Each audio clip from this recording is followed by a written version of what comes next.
Now, I've said this before, but I am not a fan of David Silverman. David Silverman is the president of American Atheists, and he's that meme picture going, huh? The reason I'm not a David Silverman fan is because of his debating and his public outreach. Now, first and foremost, I gotta go back to his 2011 debate on the war on Christmas with Bill O'Reilly, because that was just pitiful at best. The message says this about religion. You know, they're all scams, picturing Christian, Jewish, and Islamic symbols on the sign. So what's going on? Why the insults? Well, they're not insults, they're truths. Oh yeah, what a great fucking argument that is. It's not my opinion, it's true. It's the truth. You can't argue with the truth. You can't handle the truth. Ha ha. Yeah, you're gonna get real far doing that. Everybody knows religion is a scam. The only news here... Everybody knows. I don't know, Mr. Silverman. Yes, you do. No, I don't. I gotta tell you. No, he doesn't know that religion is a scam. That's why he's religious.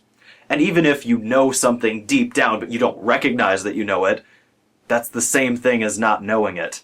It is a scam and it is a myth, but that's a statement of fact. If you get insulted It is not a statement of fact. Of course it's a statement of belief. It is not my belief, it is a statement of fact, and I can't help it if you get offended by a fact. I am right. La la la la la la. So basically, David Silverman had the worst debate performance ever. Of all time. Okay, now point number 2, his outreach campaign. Now, the principle is something I agree with, that there are atheists who go to church and pretend to be Christians because of social pressure. That's absolutely true. I know people like that. But the way he tackles that issue is not smart. Here's how he does it. It reads, keep the merry, dump the myth. Joining me on the show, Dave Silverman. He is the president of American Atheists, the group that put up that billboard. You just want to rub salt in a wound. No. Why are you doing it that? Because this is the time of year when so many atheists who call themselves Christians drag themselves to church against their own will because they think atheists the church... who call themselves Christian? You don't know Atheists who call themselves Christians. You said it. You said well, let me explain article. what I'm saying here, okay? They drag themselves to church because they think the church is an integral part of Christmas, and it's not. We're saying for those people, you can keep the merry, you can have a party. You don't have to go to a church in which you don't believe. You don't have to pray to a God in which you don't believe, and you don't have to donate money. This billboard does the same thing as the you know they're all scams billboards, which is, yeah, they're probably going to hit home with, I don't know, 10% of Christians who are actually atheists saying, wow, that's really what I believe, you know? Thanks for doing that. But for the other 90% of real Christians in the Christian umbrella, they're going to say, hey, that's kind of fucking rude.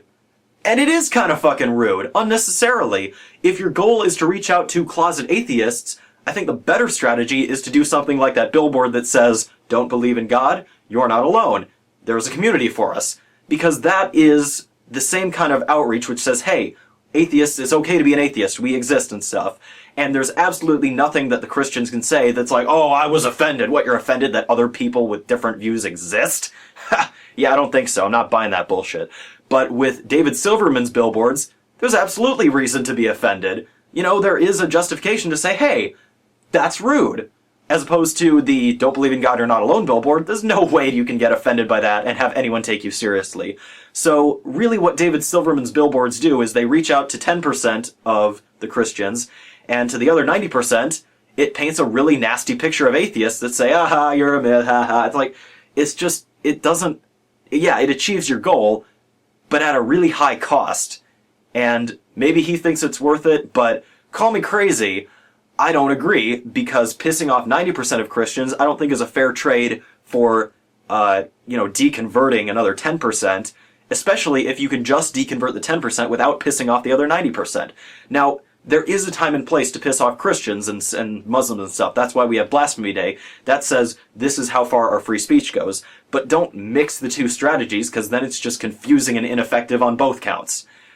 So yeah, not a David Silverman fan.